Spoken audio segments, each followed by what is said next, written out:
Vous êtes la génération des 30 glorieuses. Nous avons connu uniquement un contexte de crise.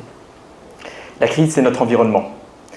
Un environnement qui pourrait suggérer un sentiment d'impuissance et du coup de frustration, de haine, comme l'expliquait Jean-Paul Delevoye.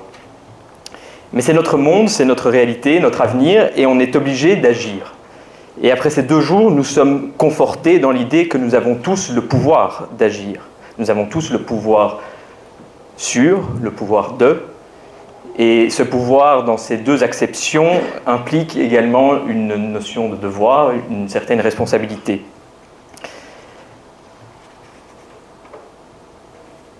Nous avons la responsabilité d'exercer le pouvoir, de l'éveiller. Et la dimension des problèmes, comme l'a également dit Jean-Paul Delevoye, impose la dimension de la réponse. Alors vers quelle finalité doit-on exercer ce pouvoir ? Au service de quelles valeurs, de quel vivre commun ? Notre génération appelle de ses vœux une société dans laquelle il y aura plus de coopération, plus d'horizontalité, d'interaction en réseau, une économie où, comme vient de le dire Philippe Frémaux, le social et l'économique s'exercent en commun, sont profondément encastrés. Du coup, plus de liens, et notamment de liens intergénérationnels, une économie de l'utilisation plutôt que de l'appropriation, favoriser l'intelligence collective, tous des objectifs qui sont dans ce que M. Babinet nous a partagé hier. C'est de la blockchain, c'est du langage numérique, c'est le MOOC, c'est le numérique, mais tout ça ne doit pas aller non plus sans l'humain.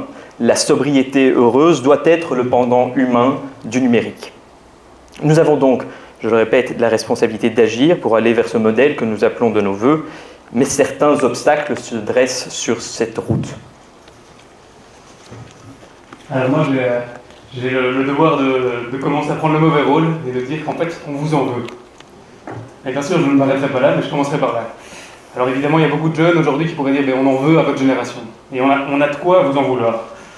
Aujourd'hui, si on prend quelques statistiques, on les connaît souvent tous, 1% des gens les plus riches sur la planète détiennent 50% des richesses mondiales. 20% des jeunes en Europe aujourd'hui n'ont pas de travail. Et aujourd'hui, on nous appelle la génération pauvreté parce que 65% des jeunes européens pensent qu'ils ne vivront pas dans le même confort que leurs parents ont vécu.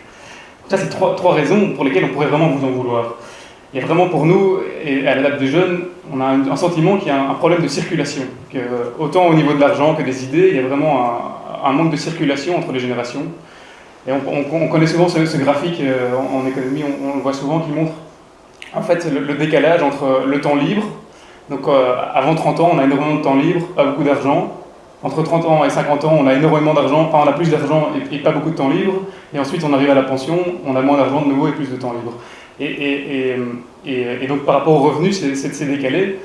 Et donc en fait, on se rend compte qu'aujourd'hui, la jeunesse a plein d'idées, elle a plein de volontés, elle a envie de mettre plein de choses en place, mais on a l'impression qu'on n'a pas les moyens pour le faire et qu'il ne circule pas. Que votre génération ne nous donne pas les moyens de prendre cette place et ne nous donne pas les moyens de mettre en action nos désirs. Alors ce serait un peu trop facile de s'en tenir à ces blocages qui vous concernent, parce qu'en fait, les messages principaux aujourd'hui, c'est qu'en fait, on est tous responsables. Et en fait, on est tous liés par une chose assez fondamentale, qui est la peur. Et autant votre génération que notre génération, on a la peur. Alors, pour reprendre les mots aujourd'hui de M. Ledoz, qu'est-ce que je deviens si je ne fais plus ça? Alors pour vous, ça doit être vraiment une peur assez forte, savoir, qu'est-ce que vous allez faire, vous qui vous êtes construit pendant toutes ces années sur certains acquis, certaines certitudes, qu'est-ce que vous allez devenir, qu'est-ce que vous allez faire, qu'est-ce qui va en devenir de votre statut, de vos avoirs, de votre pouvoir, si vous remettez tout ça en question. Alors pour nous, ces peurs, elles sont un peu différentes, parce que nous, évidemment, on n'a pas mis 50 ans à devenir qui on est aujourd'hui, donc on a un peu moins de certitude, moins d'acquis, moins de peur par rapport à ça. Mais nous, on a d'autres peurs. On a des peurs par rapport à est-ce que nous, on va faire le poids? Est-ce qu'on a confiance en nous? Est-ce qu'on va réussir à influencer le monde de demain? Et aussi, on a une autre peur qui a été révélée aussi par l'exemple de Google, qui est, on parlait de la voiture automatique.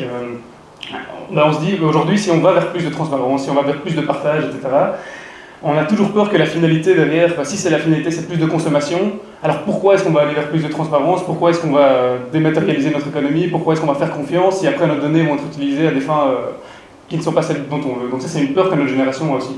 Et donc, chacune de nos deux générations a des peurs. Et c'est bien de le reconnaître parce que du coup, ça nous fait passer de l'optique « vous êtes responsable » à « on a aussi nos peurs et on est co-responsable », à nous, chacun d'agir sur nous-mêmes. Alors on en arrive aux pistes, justement. Et les pistes, celle qui nous a... Enfin, il y en a deux. Il y a la piste intérieure, qui a été beaucoup évoquée ce matin, qui nous a beaucoup parlé, et la piste extérieure, sur laquelle... Enfin, plus extérieure, je l'appellerai, que Gaëtan va développer ensuite. Mais la piste intérieure, évidemment, c'est... j'ose le mot, c'est la révolution intérieure.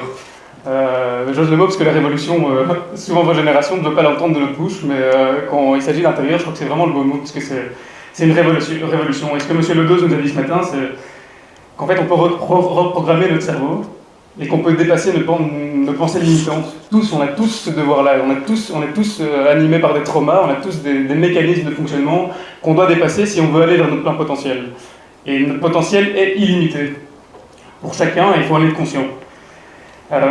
Et donc ça, c'est la première piste, c'est faire ce travail d'être conscient de nos pensées limitantes et de les dépasser, de savoir voilà, qu'est-ce qu'on a à perdre aujourd'hui, mais qu'est-ce qu'on a à gagner, quel est l'homme idéal, quelle est la société idéale qui nous attend et qui doit nous faire rêver, qui doit nous donner l'énergie pour passer ces obstacles. Alors, les conditions sine qua non par rapport à ce changement, à cette révolution intérieure, c'est Patrick Vivray qui nous l'a dit ce matin. Il y en a, lui, il a appelé ça la métamorphose vibratoire. C'est magnifique, ça nous est tous resté dans la tête. Et en fait, il le traduit par deux choses, notamment le changement par rapport au pouvoir et le changement par rapport au temps. Et alors il a dit cette phrase magnifique qui est cette question: comment coopérer pour ralentir? Ça nous donne tellement de pistes parce que donc, du coup, le changement qui nous est demandé de faire par rapport au pouvoir, c'est justement de reconsidérer le pouvoir autrement, comme on l'a considéré toujours, qui est le pouvoir de l'avoir et du contrôle. Mais aujourd'hui, nous, notre génération, et ce qui vous est aussi demandé de faire, c'est essayer de considérer le pouvoir comme, en fait, dans le pouvoir créateur, dans la diffusion d'idées. C'est qu'en fait, on a du pouvoir énorme en diffusant des idées, en les partageant, en aidant les autres à les implémenter. Et en fait, ça doit devenir le nouveau pouvoir. C'est notre pouvoir qu'on est tous créateurs et qu'ensemble, on peut co-créer de manière collective, horizontale, un monde qui nous dépasse complètement, quoi. Et ça, c'est vraiment le nouveau pouvoir qui nous est appelé d'intégrer au-delà de celui qui est plus protecteur, plus individualiste. Et alors, au niveau du temps, ce qui nous a beaucoup parlé, c'est clairement cet art de vivre à la bonne heure. Et donc, ça veut dire de faire des choix, mais que dans les choix qu'on va faire, de les vivre intensément, quoi, de vraiment chercher l'intensité et le potentiel plein de ce qu'on va choisir de faire, sans vouloir tout faire. Parce qu'en voulant tout faire, on se déconnecte des autres, en fait. On est dans une démarche assez compétitrice où on veut cumuler, maximiser notre potentiel, notre impact. Et en fait, on se rend compte qu'on est dans une lutte chacun contre l'autre. En fait, si on choisissait de vivre certains moments et de les vivre à fond, on créerait du lien, comme ça a été ce matin expliqué. Et donc là, c'est le deuxième changement. Et donc ces deux changements de rapport au pouvoir et à l'argent et au temps sont vraiment liés à cette révolution intérieure qui, pour nous, est une des pistes principales qu'on retient aujourd'hui. Et donc la deuxième piste qu'on envisage à la table des jeunes, c'est la piste du partage des avoirs. Et pour cette piste-là, on comprend bien qu'il faut mettre en place des conditions favorables pour un partage serein des avoirs. Aujourd'hui, il y a une peur légitime que Sévan évoquait il y a un instant, c'est de voir les informations, les idées que nous avons partagées, appropriées par quelques acteurs qui ensuite bâtiraient des monopoles sur ces idées partagées. Et quand on voit donc que notre disposition à partager sert les intérêts de ces quelques entreprises, Facebook, Uber, ça nous rend naturellement frileux. Et pourtant, on sent intimement qu'il y a une urgence à aller vers ce partage de l'information, parce que si on garde jalousement ces informations pour soi, c'est vrai qu'on se maintient du coup un avantage concurrentiel par rapport aux autres. Par contre, on prend le risque de ne pas parvenir à un progrès qui est nécessaire, qui est essentiel pour l'ensemble des membres de la société. Il faut donc mettre en place les conditions d'une société de partage serein, ces conditions se mettent en place au niveau de la blockchain, notamment dès maintenant. Il faut une gouvernance qui soit transparente et cela, ça suppose la dévalorisation du data.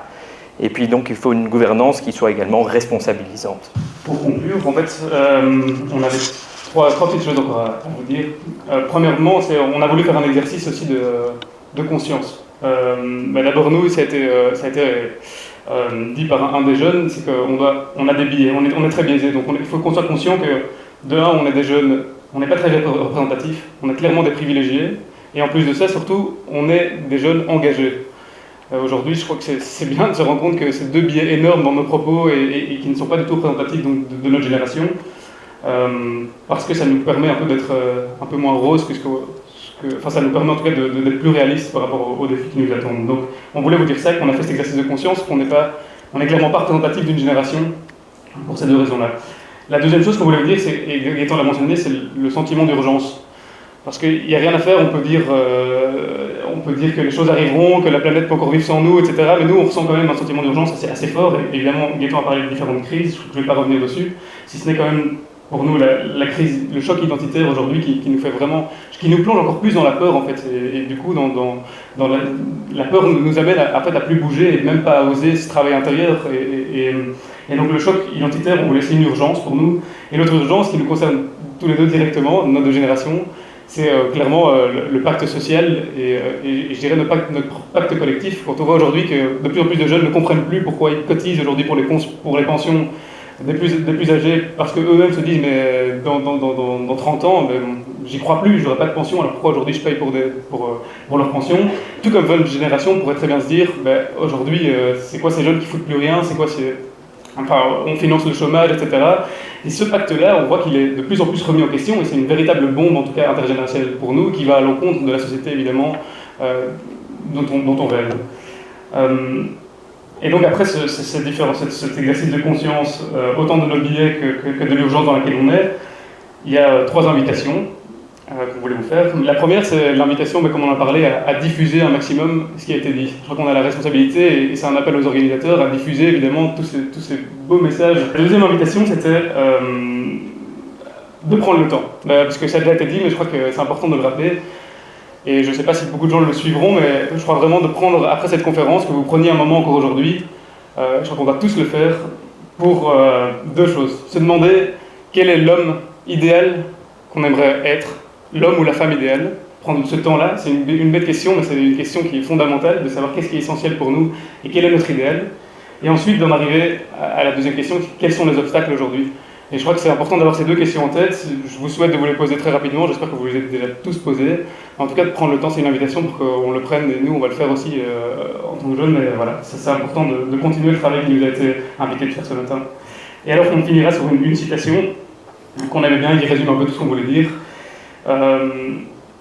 C'est que tout seul, on va plus vite, et qu'ensemble, on va plus loin. Et voilà, on vous invite vraiment à recréer du lien entre nos deux générations, à chacun faire son travail de conscientisation, son travail de révolution intérieure, pour qu'on puisse se réunir autour d'un projet de société commun. Merci beaucoup.